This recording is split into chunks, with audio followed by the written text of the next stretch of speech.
राधे राधे दोस्तों, आप सभी का स्वागत है हमारे एक और नए ट्रैवल व्लॉग में। आज हम निकल रहे हैं भगवान श्री कृष्ण की नगरी मथुरा और वृंदावन की ओर। ये सिर्फ एक यात्रा नहीं बल्कि आस्था, भक्ति और आध्यात्मिक अनुभव से भरपूर सफर होने वाला है। तो अगर आप भी मथुरा आने की प्लानिंग कर रहे हैं या घर बैठे इस दिव्य यात्रा का अनुभव करना चाहते हैं तो इस वीडियो को आखिर तक जरूर देखिए। राधे राधे।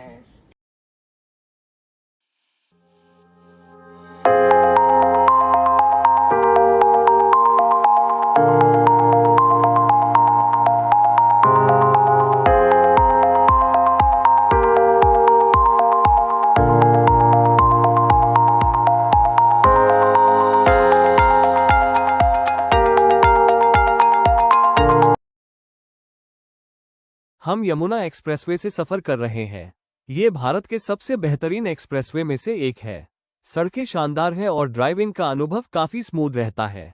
नोएडा से मथुरा की दूरी लगभग 160 किलोमीटर है और अगर ट्रैफिक ज्यादा न हो तो करीब 2 से 3 घंटे में आराम से पहुंचा जा सकता है।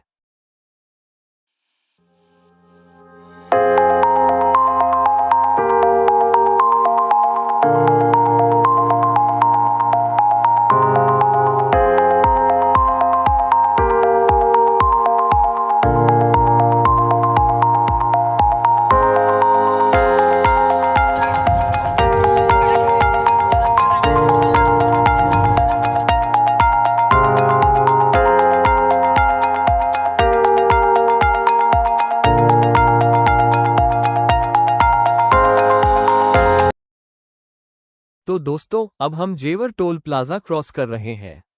नोएडा से यहां तक पहुंचने में हमें लगभग 1 घंटे का समय लगा है।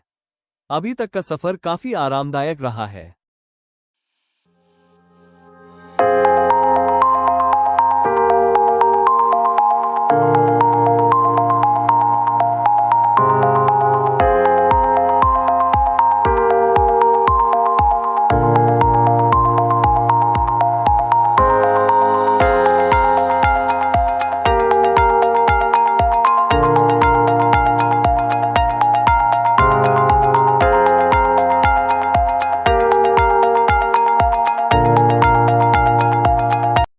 लंबी ड्राइव में थोड़ा ब्रेक लेना बहुत जरूरी होता है, इसलिए हमने रास्ते में एक छोटे से ब्रेक के लिए रुककर चाय और हल्का नाश्ता किया। सफर का असली मजा तभी आता है जब रास्ते की छोटी छोटी यादें भी आपके साथ जुड़ जाएं।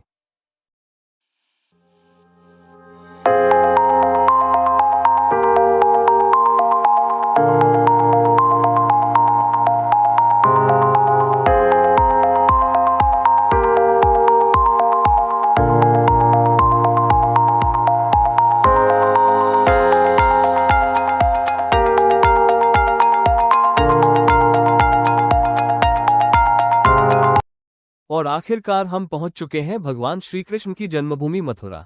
जैसे ही शहर में प्रवेश करते हैं, हर तरफ राधे राधे और जय श्री कृष्ण की गूंज सुनाई देने लगती है। यहाँ का वातावरण अपने आप में एक अलग ही शांति और सकारात्मक ऊर्जा से भर देता है।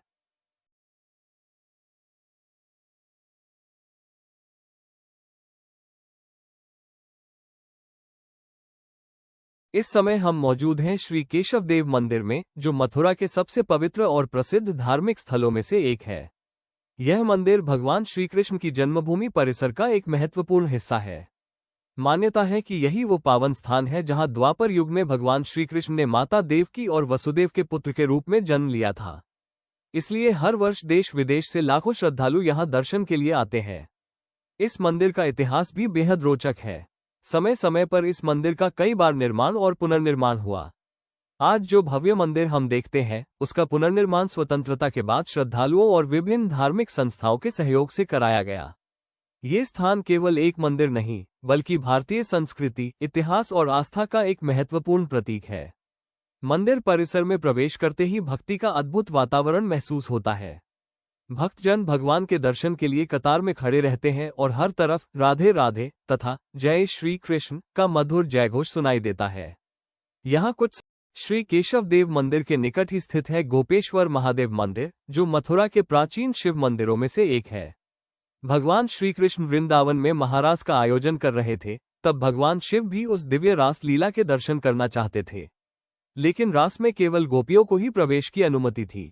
तब भगवान शिव ने योगमाया की कृपा से गोपी का रूप धारण किया और रास में सम्मिलित हुए। तभी से भगवान शिव यहाँ गोपेश्वर महादेव के नाम से पूजे जाते हैं। अब हम पहुंचे हैं श्री कृष्ण जन्मभूमि मंदिर। मान्यता है कि यही वो पवित्र स्थान है जहां भगवान श्री कृष्ण ने जन्म लिया था। यहाँ सुरक्षा व्यवस्था काफी सख्त रहती है। मोबाइल, कैमरा और कई अन्य सामान अंदर ले जाने की अनुमति नहीं होती, इसलिए आने से पहले इसकी जानकारी जरूर रखें।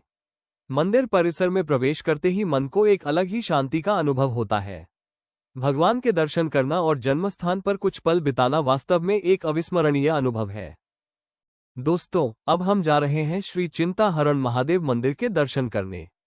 यह मंदिर श्री कृष्ण जन्मभूमि से लगभग 22 किलोमीटर की दूरी पर स्थित है और मथुरा के प्राचीन एवं श्रद्धा के प्रमुख केंद्रों में से एक माना जाता है। जैसा कि मंदिर के नाम से ही पता चलता है, चिंताहरण अर्थात जो अपने भक्तों की चिंताओं और कष्टों को दूर करे। ऐसी मान्यता है कि सच्चे मन से यहाँ भगवान शिव के दर्शन और पूजा करने से जीवन की परेशानियां कम होती हैं और मन को शांति प्राप्त होती है।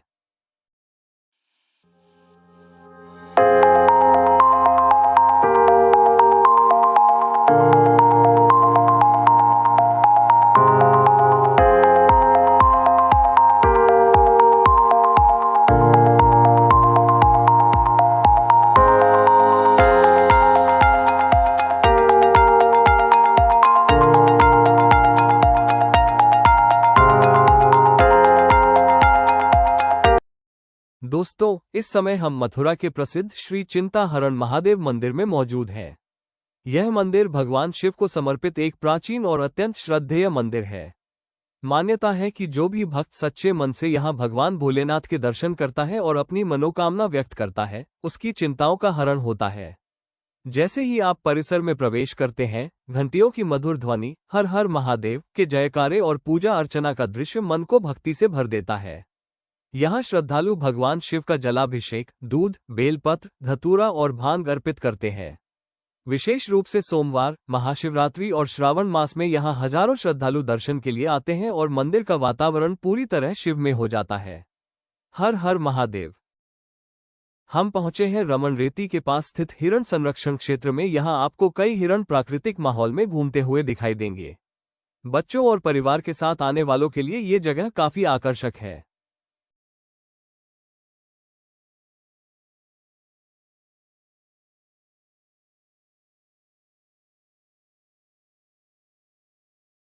अब हम पहुंच चुके हैं वृंदावन के सबसे पवित्र और मन को शांति देने वाले स्थानों में से एक रमन रेती।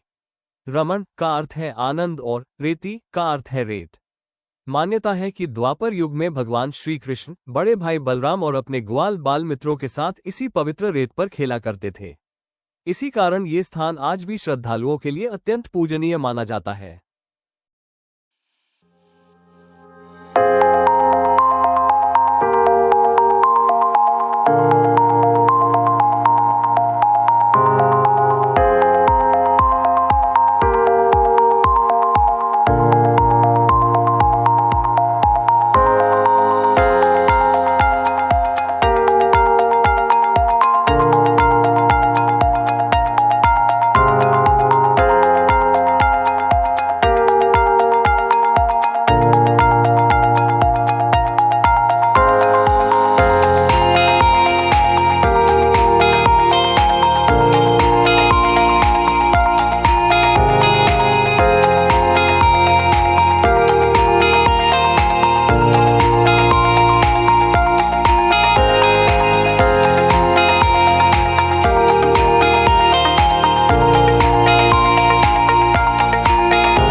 दोस्तों, रमन रेती परिसर में स्थित ये पवित्र चरण गंगा कुंड भी श्रद्धालुओं के आकर्षण का एक महत्वपूर्ण केंद्र है।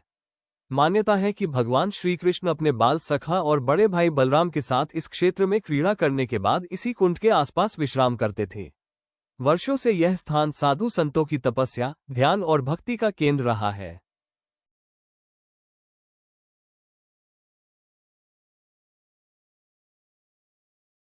इसके बाद हम पहुंचे प्रसिद्ध द्वारकाधीश मंदिर। यह मंदिर अपनी सुंदर वास्तुकला और भव्य सजावट के लिए पूरे देश में प्रसिद्ध है। अगर आप मथुरा आते हैं तो यहां दर्शन किए बिना आपकी यात्रा अधूरी मानी जाती है।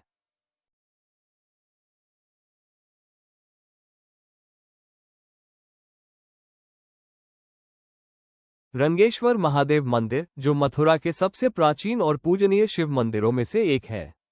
यह मंदिर भगवान शिव के उन 4 प्रमुख शिवालयों में से एक माना जाता है, जो मथुरा नगरी की चारों दिशाओं की रक्षा करते हैं। धार्मिक मान्यता के अनुसार भगवान शिव स्वयं मथुरा के क्षेत्रपाल अर्थात इस पवित्र नगरी के रक्षक हैं।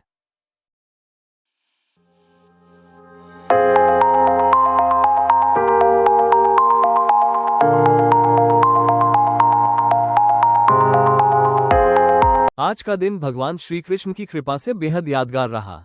अगर आपको यह वीडियो पसंद आया हो तो वीडियो को लाइक करें, चैनल को सब्सक्राइब करें और बेल आइकन जरूर दबाएं ताकि हमारी आने वाली यात्राओं का हिस्सा आप भी बन सकें।